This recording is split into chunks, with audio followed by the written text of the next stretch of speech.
Welcome to Data Points. I'm your host, Ryan Mummert, and I'm the president of Pinpoint Guam, where we lead with data.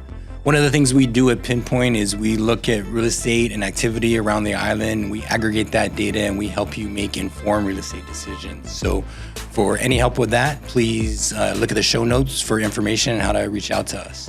But what we're doing now is we're talking to people in the real estate industry about how to level up their real estate investments and how to overcome barriers to investment. And one of the most significant obstacles that people face is leverage. Finding leverage to get into real estate investments, to action business ideas, to move forward in ventures. So what we've done is we've asked Bill Bernardo from BankPacific. He's been in the business for about 25 years. And just as a real estate professional and as a commercial loan officer, he will give us so much insight about how to be effective in your real estate investments and how to participate in the real estate industry. So stay tuned for that. Welcome to Data Points. I'm Ryan, I'm your host, and I'm here with Bill Bernardo. Welcome, Bill. Thanks, good to be here. Yeah, it's great to have you.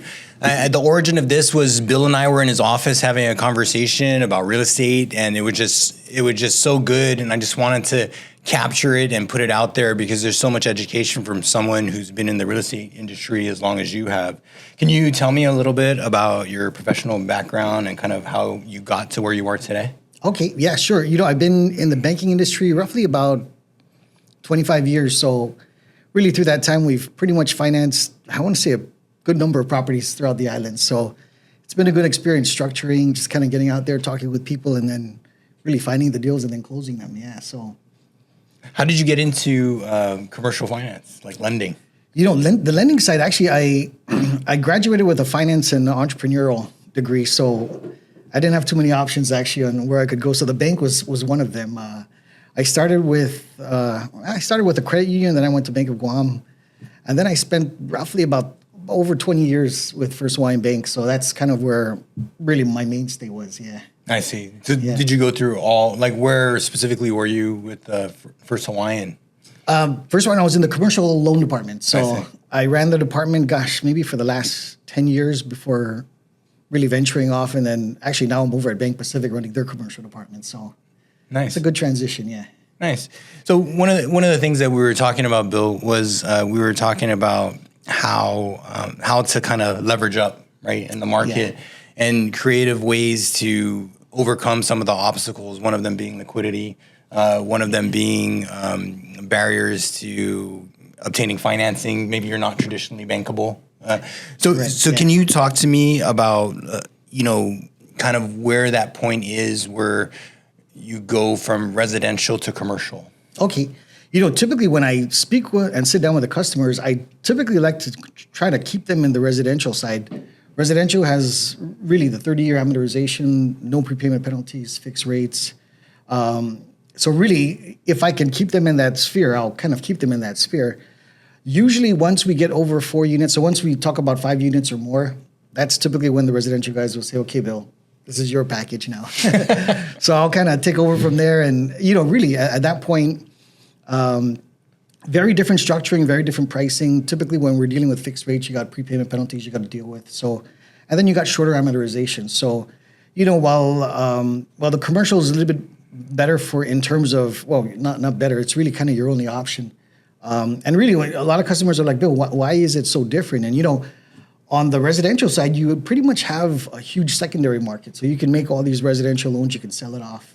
On the commercial side, typically most banks will make the loans and then they'll usually stay in the portfolio for the duration of the loan. So that's kind of one of the reasons why the structuring and the pricing is a little bit different. Yeah. I see. So what do you find are some of the obstacles to going commercial here? Commercial, really one of the biggest obstacles that I've seen actually in the last 25 years always is equity. So down payment. So usually we sit down with a customer and that's one of the first things we'll tackle is a customer comes in, he's like, Bill, I got $1 million building I want to take a look at. Historically, we're looking at 75-25. So before we even move the package forward, I'm like, hey, do you have $250 down that you can put towards the deal? If they don't have that, then really it's kind of pointless to proceed. But that's usually one of the biggest hindrances actually for the portfolio, or at least the commercial loan portfolio application. There are programs out there that will actually drop it from a 75-25 to a 90-10. Right. So, usually we look at those, and if down payment is an issue, there are some ways that we can address that. Yeah. So, and most customers, will say, Bill, I don't have 25%. What's the alternative? So we'll usually throw out the HEDCO option. That HEDCO gives us the 90-10 split. And for a lot of customers, that's kind of a good route to take them down. Yeah. Okay. Well, we got super technical here, and this, our audience is, I envision it to be investors, right? People who want to action investment in the real estate market, yeah. Right? But for those of you who don't know, like the numbers that Bill's turning around, like 75-25, well, that's equity position, right? Correct. In terms of how much of the total property value that the bank will lend against, right? And, for some people that might be elementary, but that's part of it. We want to teach you the language of real estate. Yeah, correct. The jargon, yeah. Right. And so 90-10, we're talking about HEDCO. Well, that's a loan program where you're at 50% occupancy, right? Yeah, as long as is it 51 or 50? 51 to qualify, and then it's usually a 50-40-10 split. So 50 is the bank, 40 is HEDCO, the 10 is the customer's down payment. Yeah. Right, and so he's talking about a risk split, right? And so what HEDCO does is they increase the amortization, and they provide the bank some security. Like Bill said, there is a risk position that the bank has to internalize. They have to carry it forward, right? Correct, yeah. But then when you get a government institution that comes in and guarantees a loan, that makes the bank feel a lot more comfortable about their risk position. Yeah. Right? And then taking a longer view of that. Yeah. So again, when we're at 50 and the government's holding 40, there's a lot of room for us to play. Really a lot of room for us to be flexible in terms of how we can structure the deal. I see. Well, so in that light, one of the things that I hear as a common complaint on the market is the rigidity of local lenders, right? And how hard it is to get the financing that you need, because a lot of what you do here is speculative and forces you to take almost a leap of faith. Yeah. So talk to me about that. Yeah, when you look at the landscape of banking on Guam, you're really dealing with primarily 5 banks and then probably about 2 or 3 credit unions. Mm-hmm. So, stateside, there's literally a bank at every corner. So, in terms of access to capital, there's much more access points. Whereas in Guam, that 5 has actually been shrinking over the last 10 years. So, before there was maybe about 7. And then really over the years, there's just been banks that have just been kind of pulling out of the market. So that compression of the lenders has actually made it a little bit more, or I should say, less competitive. And obviously, the less competitive it is, the harder it is to really try to bargain with the banks. So most of the banks understand this position, and because the market's relatively small, they're pretty rigid with the guidelines, and they'll say, okay, this is what we want to stick with, and we're not going to.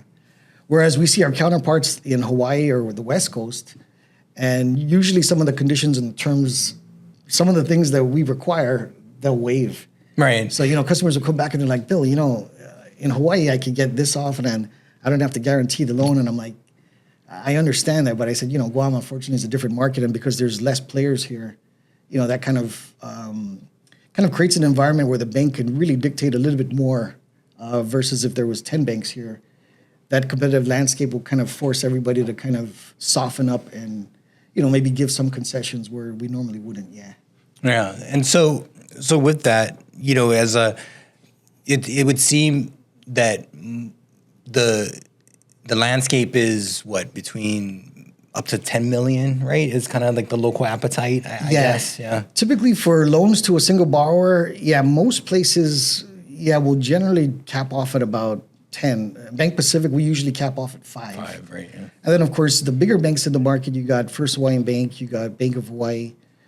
Obviously, those guys can stretch up a lot more. But, even in terms of risk averseness, they're going to want to limit their exposure in the market as well. Yeah. Have you ever been in situations where banks have partnered up to kind of split the risk like that? Guam over the last 10 years has really grown significantly. So as Guam has grown, the customer base in Guam has also grown. So there's many instances out there where really banks have had to come together and say, oh, you know what, I've hit my max.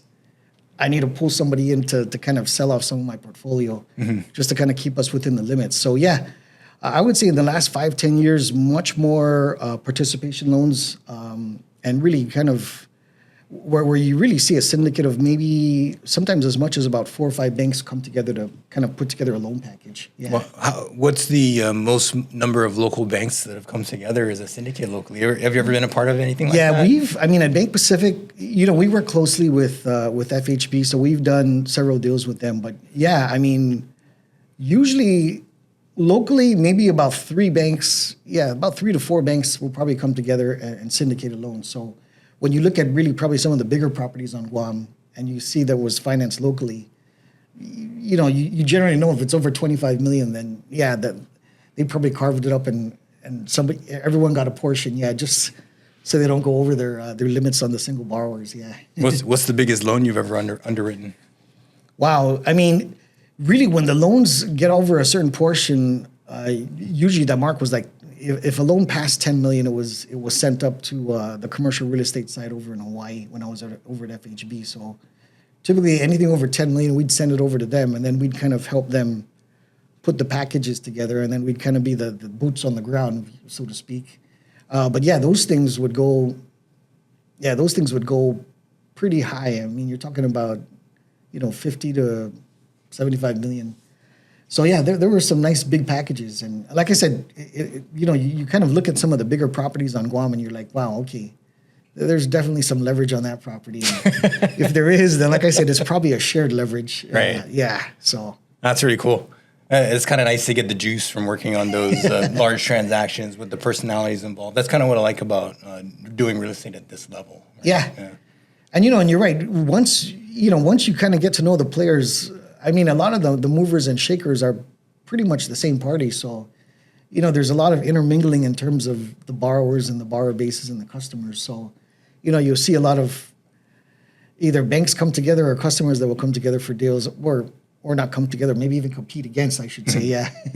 Yeah, we see one with Pacific Star right now, right? And I would think a lot of people are just chasing that risk around and chasing that note and that property for a variety of reasons. Yeah, the 2 engines of Guam is tourism and the federal spending. So the tourism right now is kind of sputtering, but the federal side is still fairly strong. So, we're hoping that the tourism side comes back. I mean, I don't think it's going to come back as fast as we want it to, but we're kind of keeping our fingers crossed and watching the source markets and trying to hopefully see if they come back and rebound as well. Especially after the storm last year. It's every time we have a storm, it will probably take about 2 to 3 years to recover. But then, we were recovering from the pandemic, and that was like a storm times 2, maybe even 3 actually. So, the recovery period actually just over that single event was pretty big actually, and a lot of people had to adapt. I mean, I think the pandemic changed the psyche of not just the island, but I think of the world and the workforce. So a lot of things changed and kind of in a different space right now. Yeah. Absolutely. And we're still trying to figure it all out. Yep. Yeah, absolutely. All right. Bill, another thing that we talked about that I wanted to discuss is kind of there's a tipping point when you have a property that cash flows, when you have it under your belt for a certain period of time where you really scale in terms of commercial loan viability. Can you talk to me about that?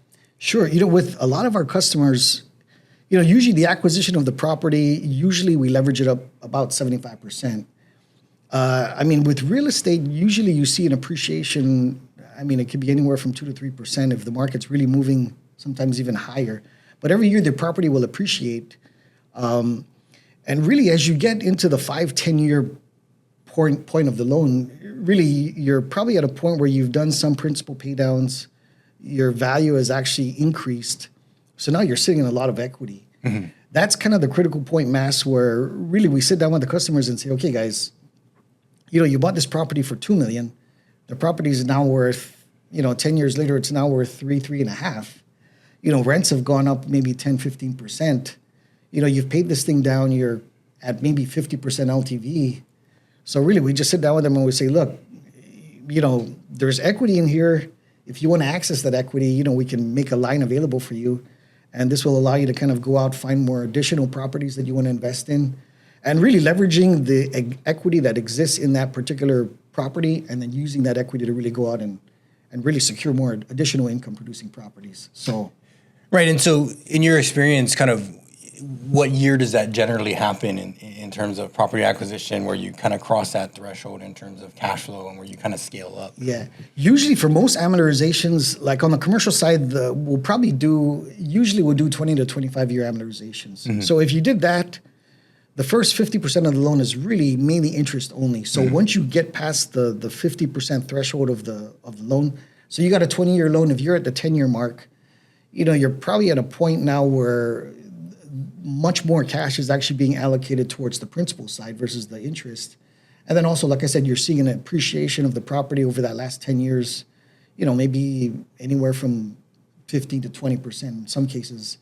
I mean, as the market has moved, I mean, we've seen that jump up actually surprisingly in some cases like 20, 30%. So right, and that's kind of what I'm seeing, right, in terms of asset appreciation from the time that I've been in real estate, about 30% across the board, right, since 2007 generally as a rule, right, and just in terms of where values have gone. So I guess in terms of a time horizon, if you've held your asset for about 10 years, you should be probably looking for Bill. Yeah, and and really one of the exercises that I'm doing I just moved over to BankPacific in September. I'm looking over the portfolio. Anything over 10 years, I'm kind of pulling those loan files. Mm-hmm. There's a ton of equity. The cash flow is moving along nicely. And really, these are the perfect candidates to say, hey, guys, you're sitting on a ton of equity. Do you want a line? So maybe you can go out. And some of the customers actually don't even realize they're sitting on all that equity. And they're like, man, Bill, I need some cash. Mm-hmm. And I'm like, you're sitting on like maybe $1 or $2 million of equity. I said, if you need the cash, I'd be more than happy to give it to you. It's just a matter of making the cash flows work. But yeah, a lot of the people, as they're paying down the loan, they don't realize the amount of equity actually that's getting built. And it's good, if you don't need the equity, by all means, let the equity build, But then, I had a customer once and he got a payment of roughly about $1 million, and he came in and he goes, Bill, I need you to find me $1 million property. Mm-hmm. And I said, you only need $1 million property? He goes, what do you mean? I said, why don't you look for a $4 million property? And he goes, $4 million, I only got $1 million. And I said, I know. That $1 million is your 25%. It's the power of leverage. The power of leverage. And it kind of opened his eyes and he goes, wow, wait a minute, I can get a $4 million property and not a $1 million? And I said, obviously, you got to factor in the leverage, how much risk you want to take. But I said, you don't have to go up the full 75. You got $1 million, you can go to a $2 million property and get a 50% loan to value. So yeah, you're right. The use of leverage actually allows you to really go scale up and kind of acquire bigger properties with less cash. So, obviously every time we look at leverage, we always ask the customers, and we really work with them through it to say, okay, guys, I'm a bank. I like you to use leverage, but I don't want you to use too much leverage where now all of a sudden you're drowning in the debt payments. Yeah. And then, as we've seen over the last, maybe 2 years, interest rates have nearly doubled. So we were in an environment of 3-4% maybe about a year or two ago. Now we're at 8%. So, I mean, things, there's a reason we do sensitivity analysis in our cash flows is exactly because of this is if the interest rate runs 2-3%, can the property still maintain its debt serviceability? Sensitivity in terms of market impact, in terms of payment sensitivity, right? Correct. So usually we'll scale up anywhere from 2 to 3%. So if we're giving you a rate of 4, we'll drive that rate all the way up to 7 to see how your and then run the cash is, flow. right? And see if the cash flow is still in the black. Okay, we're okay. If it starts to peter into the red side, we're like, oh, okay, you know what? We just gotta monitor this and we gotta track it. Or maybe we pull back the lending and say, okay, maybe we don't push as much leverage out as we can. Yeah. But in terms of structure too, people should be cognizant, correct me if I'm wrong, of how they structure their business. Like as an example, on commercial loans, one of the things you want to avoid is a personal guarantee, right? So how do I get away from the personal guarantee, Bill? How do I get away? Many customers have asked me that question. And unfortunately, because, it's true. When you look at a property, the property cash flows, and then the obvious question from the main principal is, Bill, it's cash flowing. What do you need my guarantee for? You have the asset. Yeah. And I'll be honest with you, from a stateside standpoint, we've seen a lot of the CREs that are being lent out there. and then they're releasing the guarantees. And again, because they're in a much more competitive landscape out there, these are some of the concessions that the banks will give. Unfortunately, because in Guam, you're only dealing with 3 or 4 banks. That's not enough. And everyone's holding their ground. They're like, we're not going to release the guarantee. We're not going to release the guarantee. All right. So then, the customers come in and ask. And I think in certain instances, I think the banks will do it. But, when you're looking out at the landscape, the banks know, okay, you know what other option is there out there? And will that option grant them the concession that they're asking me? And many times the banks come to the right conclusion to say, no, they're not going to grant it. Yeah. So I'm not going to grant Abundance it of caution. Abundance of caution, avoidance of doubt. my two favorite real estate terms. All right. So I guess with that, one of the things is people should seek out that structural and that structural entity expertise, right? Because the idea that you are an employee and you're getting a W-2 and all the money and expenses are funneled into your business. If you're hiding cash flow, that's an issue, right? Because maybe you're revenuing and you're hiding you're protecting your liquidity from the government, but at the same time you're impacting your credit, your ability to borrow. Yeah. Yes, right. So and I've had customers. Because normally when they're, I don't want to say playing with the taxes, but, part of the tax strategy is obviously tax limitation. So, but there's certain things that even as you do these tax strategies, the banks will kind of look at it and say, oh, but, you're still playing with depreciation, you're still playing with interest. So many of the banks will say, okay, you know what? Yes, it's reducing the really the cash flow, but a lot of these things we add back because you see where you're hiding it. Yeah, right, I got it. Okay. So as long as we, from a paper standpoint, as long as we can kind of bring back these cash flows and fuse it back in, then we know we're okay. Yeah. Okay. So that lends itself to creative acquisition strategies as well, right? Yes. So tell me about some of the more creative ways you've seen people acquire properties. On Guam, we've really seen. Usually, a lot of the customers will either parcel up the borrowing entities and then really try to use those borrowing entities, to try to, I don't want to say escape, but, to kind of get away from limitations. And obviously, if you can avoid the guarantee, then the new LLC that you can create will kind of stand on its own and you don't have to worry about a, limit to one borrower. But really what other customers have done is, like I said, they've taken advantage of the HEDCO program, which is, again, is probably one of the, if you're going to get into a building, that's probably one of the best ways to acquire a building. And really, it's just using kind of government programs and government funds to kind of reduce your down payment amount.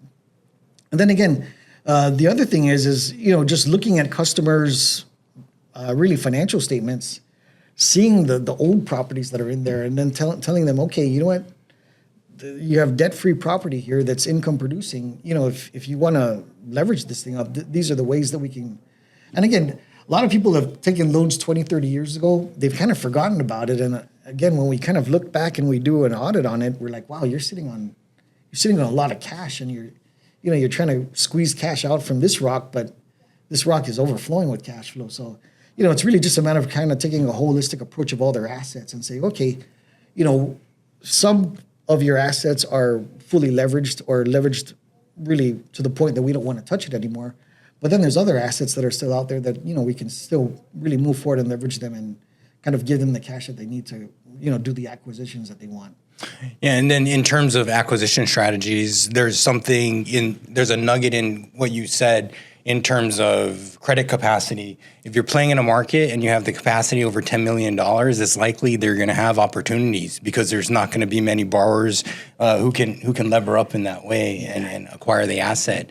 So as an acquisition strategy, if you're looking at anything over 10 million, you're going to have some leverage unless you're competing with like an institutional investor or someone, offshore who has more credit capacity than you. And that's what we've seen is the bigger customers, probably the biggest customers in the market, they've realized, hey, you know what?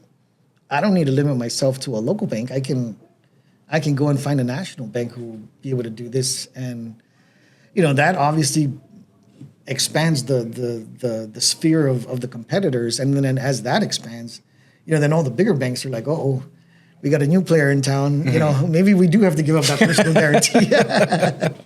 And, you know, that's where you see the concessions start to come in, is when you see more outside competitors coming in and then dropping term sheets to the customers. Fair enough. Yeah. Okay, Bill, one of my favorite things about you, right, and one of the things that we've bonded over is that you're a face-to-face guy. You're a relationship builder. Yes, right? yeah. And so one of my things about sales now is a lot of people kind of hide behind their screens. They hide behind their social media accounts, right? But the idea is, and what a lot of people miss is the whole idea of that funnel is to get to the face-to-face, right? Correct. And yeah. so talk to me about how you've come up in the real estate industry and how relationship building has been kind of tantamount to your professional development and your success in the industry. Yeah, you know, from day one, when I was at FHB, and actually even as I'm at BankPacific now, one of the core things is relationship lending and really relationship banking. And all that really just drives around just knowing your customer, knowing the story actually that's behind them. And really, you can't get any of that without really kind of just sitting down with them and kind of just, you know, asking them the questions, hey, how did this all start? And, you know, now I'll be honest with you, that's probably one of the best things I like about my job is I get to sit with these industry leaders and say, man, you know, you went from zero to hero, you know, walk me through how you did that. And, you know, and really to understand a customer's story is like 50% of the work, because, you know, as I go before a credit committee, you know, I'm kind of reliving the story and I'm kind of sharing the story with them. And if you don't understand the customer's story, you can't sell the loan, you know. So a lot of my junior lenders, you know, you're right. A lot of people don't like getting out there and really talking with people. And I tell them, guys, this is like, you know, you're right. Everything we do on the sales approach is so that we can finally get the sit down with them and really and get to the ask. But, you know, obviously before you get to the ask, you're going to need to build a rapport. And the rapport, sometimes you can build it within 5 minutes actually after meeting with them. Sometimes it's going to take 6 months of just constantly meeting with them. But, you know, the key thing is you just got to be in front of them. You got to be constantly, you know, we call it the touch. You know, we constantly have to go out and touch the customers, see what's going on. Every year, like usually I'll touch my customers once a quarter. And then at the beginning of the year, I'll kind of sit with them and say, okay, what's going on in 2025? And, you know, what do I need to be ready for? So, you know, that's usually a good way for the customers to say, Bill, these are my plans. And as a bank, you need to be ready for plan A, you need to be ready for plan B and plan C, because I might need financing.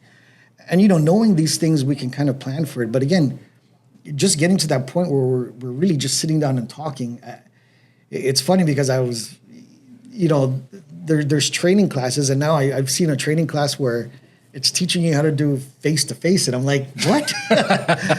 I said, I thought that was common sense, actually. But, you know, you're right. A lot of the social media, a lot of the emails, you know, it kind of, I don't want to say it forces, but it doesn't force us to really sit in front of the customer. And, you know, my old boss, my old mentors, they're like, Bill, if I see you behind your desk, something's wrong, because he goes, I know there's no customers behind there. Yeah. So, you know, they always wanted me out and about. You know, they always told me, Bill, go out and shake the trees and see what falls out. But that's entrepreneurship, yeah, right? And so also the aspect of being out is you see the customers in their business, right? Yeah. You see the day-to-day. You're like, man, his business plan looks like crap, but you should see how the customers respond when they're in his shop and how they react to the product. And so you sell that, and that goes beyond the numbers, because sometimes investment is belief. And it's true, you know, when I go and the customer's always like, Bill, you know, I'll come to the office. I'm like, no, I'll meet you at your office. Mm-hmm. And usually when I go to their office, what I'm looking for is, you know, I want to walk through the accounting department and see, you know, who's in there. You know, I want to walk through and see, is there organization in the office, or is it just kind of a mess? You know, things that when you walk into a person's office and you kind of sit down and you do an assessment of the room, it gives you a good sense of that person, actually. And, you know, again, I've had customers who, like I said, they'll just come with a notebook and a pad of paper. But when I go and visit them, they have like folders out the door for like the last 10 years. And I'm like, man, this guy tracks everything. And, you know, these are the type of people that you know, that you want to lend to, because they're they're that stuck in the details, and I'm like, man, I know if I ask this guy a question, he's going to pull out one of those photos and he'll have the answer for me. And really, that's kind of what you want to. That's the comfort level that you want to have with the customers. To know, okay, this guy knows his business. He's not just operating at the shot of the hip, but he's really, he's focused, he's determined, and he's also organized. And organization actually in a business, I think it's underrated. Most people don't realize an organized office really generally means a very smooth, well thought out process. And sometimes when you get in the office and it's a big mess, you're like, okay, these guys are good at what they do, but there's a couple more areas that they need to ramp up on. Yeah. Yeah, and sometimes too, it's again the relationship and the interplay and the match, right? Yeah. Because maybe that's not a match for you, but maybe there's some venture capital. It's like, this is exactly what I'm looking for. I'm looking for a guy with this mess who dresses just like this and who's like crazy like this, and this is the guy I'm going to monetize. But it's about skill set, and that's why you relationship build, right? Yeah. Because you have to match yourself up with that same mindset, that same skill set, and that right partner for you, and that's so important, right? There's teams where I've seen where it was just purely sales driven. Mm-hmm. So the front end of the office was just like the A-star team, but then there was nobody in the back office, right. And everyone was bringing in the business, and the business was just falling out the backside. I know this model. I said, "Oh man!" I said, so it's true. When usually and again, when you go and you meet with the people, you kind of meet with their team, and you kind of see the really smart ones kind of know their strengths and they know their weaknesses. Mm-hmm. And then as they're building their teams, they're shoring up their weaknesses through the teams. For sure. The team players that they're bringing in. And you look at that and you're like, wow, this guy's actually pretty smart. This guy, girls, they're very smart. They know where they're short, and they stack the deck on where they're short at. And then where they're strong, typically that's the area that they like to play with. So, they'll leave the back office to somebody else. And, whether it's a good CPA, good accountant, good office manager, they build around their weakness. And that's kind of a key component when I go out and I kind of kick the tires. I want to see who's running the back office. Yeah. But there's also an element of intimidation that comes with dealing with you, right? You're sitting, you're not really behind your desk, right? But You're the bank, right? You're an institution. So I want to hide all my warts. What people don't understand is that you're incentivized to fix all the problems and to make it work, because that you only get, you get paid, but you get paid more if they do the loans. You do more loans, you get more compensation. That's how it works. So your job is to package it perfectly and sell it to the bank. So you're advocating for them. Yes. And really, many ways, exactly. I'm basically their storyteller when it comes to loan committee, when it comes to the guys who are going to approve the loans. And again, if I believe in the customer, it comes through in my presentation. And then many times, the question's asked in the board, Bill, if you had the money, would you lend it to them? And I'm like, these guys, yeah, I would. Right. These guys, I've met with them, I've sat with them, I've kind of delved into their minds and kind of see how they strategize, and I think these guys are a good bet. And then there's other bets where you're like, the cash flow's there, the collateral's there, but let's just do this one loan. But his office is so messed up. And and that's where again, you're not going to know that if you don't get in front of them, and if you don't sit with them, and if you don't kind of, like I said, there's some really good customers, sharp as a knife, and then one of the biggest risks is succession planning.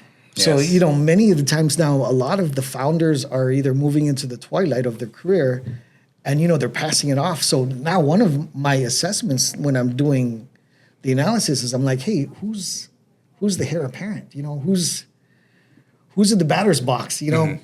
And then, they say, oh, Bill, this is my son, we're prepping him up. And, some of the sons and daughters that I've met, I'm like, wow, these guys, they're on point. These guys are trained well. And then there's others that are like, Bill, this is people who are going to take over. And I'm like, okay, tell me when you're going to retire again. Because I got to create a timeline around you and not so much them, because I saw your boy at the club last night. It wasn't so nice.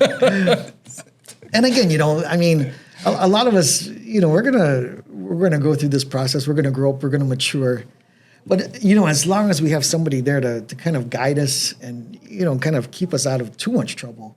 Okay. But yeah, it's that's probably one of the biggest risk factors right now, in not just in Guam but even in the U.S. Because as baby boomers shift out, they're wondering, hey, who are we gonna give the keys to at the office? Yes, yeah. Who's gonna take over? Yeah. But in that light, there's a lot of opportunity too for people who want to acquire businesses. All the boomers are aging out to a degree, right? And just even in my interaction, several businesses have come across that have been offered for sale. Large businesses that you wouldn't think you could acquire. If you went to these guys 10, 15 years and said, hey, I'd like to acquire the business, you'd be laughed out of the office. Mm-hmm. And they're like, I have absolutely no interest in selling. Now they're at a point where, the kids go, they go to college, they get a Fortune 500 job, they're doing well. Parents recall the kids and say, it's time to come home and take over. Kids are like, yeah, pass. Sorry, Mom, sorry, Dad. I'm kind of enjoying the Googles and the PayPals and the Facebooks of the world. And, so these business owners are in a tough position because they've kind of built an empire over the last 20, 30 years. The kids are not interested in the business. So now they're kind of stuck and they're like, wow, what do I do now? And it's tough because, again, 10 years ago, you ask them to do a buyout and they'll be like, buyout? What do you mean buyout? But, now a lot of them are kind of in their 60s, some in their 70s, some even in their 80s still operating.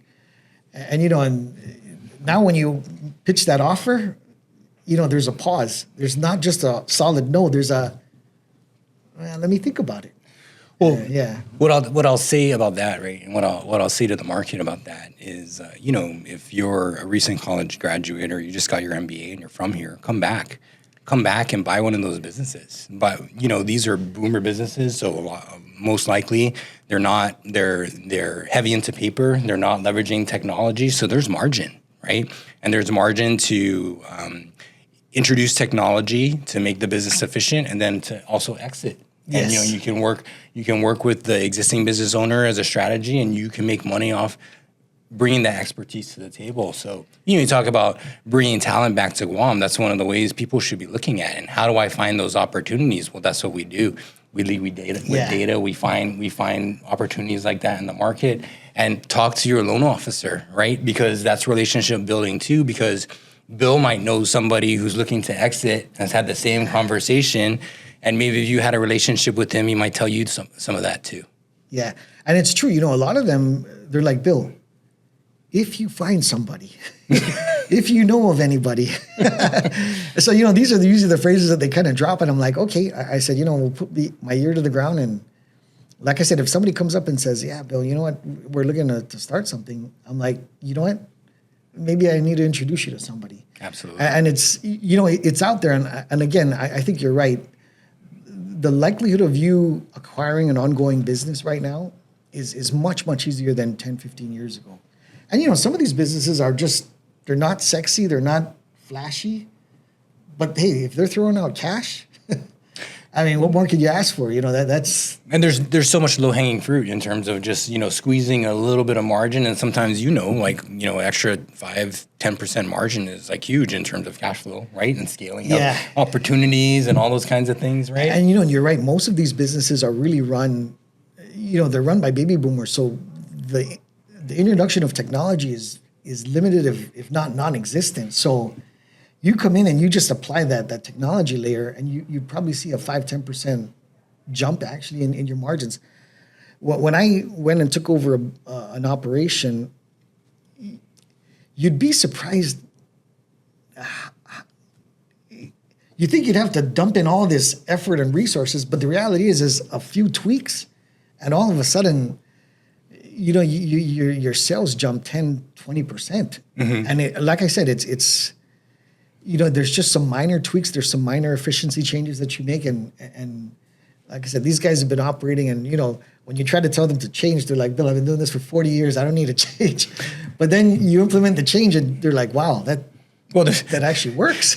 To be fair, there's a lot of legacy kids behind the desks of businesses that their parents are driving, and they're just trying to kick their parents out the door because they know, I got 20x this, Dad. Let me go. So anyways, the killing ideas left and right here. But, yeah. I've been in a couple of meetings where, like I said, senior just looks at junior and says, no. You never loved me. Yeah, and then I'm like, I'm in a comfortable position, an uncomfortable position, because I'm like, oh man. I said, gosh, how do I exit the room actually without embarrassing the heir apparent of the company that I'll have to work with for the next 10, 20 years? Yeah. Some guy's in bed saying Rosebud right now. Yeah. Or, well, oh no. All right. So we're coming to the end of the segment, right? So one of the things I want to ask you, and if we have to, Bill, we'll black you out and put you behind a screen and we'll digitize your voice. Where can I push back on my commercial loans? Where's my leverage? I think really, and from a bank standpoint, we always look at the relationship. So if you have relationships with 2 or 3 banks, and you consolidate it into one, obviously by the consolidation, that typically means, because again, I mean, as bankers, we know that you're going to have multiple banks out there. So, if we're the primary, then we're like, okay, you know what? But if we're like second or third in line, we're like, you know what? Okay, I'm kind of the redhead, what do they call it? The redheaded stepchild, yeah. Right? Yeah. So I'm like, okay, I'll kind of get whatever I get. But really, if you are able to consolidate and you isolate, and it's good to have multiple banking relationships. So I think from a customer standpoint, have 1 or 2 banks. Always have an option, but then you tell the bank, look, you're my primary bank, and I'm going to bring all my business to you, and I want you to reciprocate this with me, and usually the first deal, the bank's going to say, okay, you know what, let's just structure this. But then as we do the second deals, usually when customers come back, and I've had customers that have come back for 3 and 4 loans. By the time we get to that 4th loan, my fee is dropping. My structure is getting a little bit, because it's also in terms of comfort. And again, relationship is a 2-way street. So in as much as the bank has to have a relationship with you, you need to have a relationship with the bank. And, the more you get to know your officer, the more you get to know the region managers, as they become more and more comfortable with you, they're going to be like, oh, Ryan, I know Ryan. Yeah, you know what? 1%. Okay, you know what? I think we can give Ryan a break. How many deals have we done with him? 4. You know what? Yeah, I think. And then because when the bank looks at it from a holistic standpoint, we're like, okay, you know what? Because, even us, we see customers in 2 lights. There's the relationship customer and there's the transactionary customer. If you're going to be a transactionary customer, you got to understand you're going to be treated like a transactionary customer. And transactionary customers, we usually don't give them a break. We know that these guys will run to the other bank like on a 10 bip spread, And we're like, okay, you know what? We know that's how you're going to react. So, we're going to price you accordingly. But if there's a good, strong relationship with a customer, many times that will translate into, maybe not just loan benefits, but even deposit benefits. And, as a bank, we've worked with our customers and we've given them exception pricing for deposits and we've given them exception pricing for loans, as long as we can justify it. Because, again, the banks are going to get audited when the FDIC comes in and they're going to be like, hey, what are you doing? And as long as we can show, look, this is a relationship that we've had for the last 10, 20 years. We've grown this relationship from $1 million, now it's at $10 million. And, we've done this really by really just growing the relationship. So I think that's how you make the pitch to the bank is you have a relationship with them. Yeah. Got it. Bill, that's great. Great insights that you've shared throughout the interview. Thank you so much for sharing with us. Bill, you can find Bill at BankPacific. We're going to put all your information there so people can reach out to you. And thanks for joining us today. I really appreciate it. No, thanks, Ray. Yeah. All right. Thank you so much for joining us here on Data Points. And just the conversation that we had with Bill was really awesome because he imparted the value of relationships in the industry. And, that's something that we lose in society today, in the marketplace today, is we lose that face-to-face connection because we're always hiding behind a screen, especially after COVID.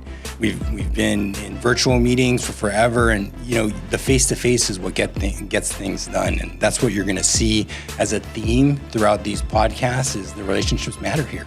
And if you want to matter here, then you should start forging those relationships as well. For more valuable content, please tune in to us weekly on Data Points. And if you want to get in touch with Bill or find any more information about any of the information that we've covered here, please subscribe, follow us on any of our social media channels, and look to us for any information that you need. I'll see you next time. Great. So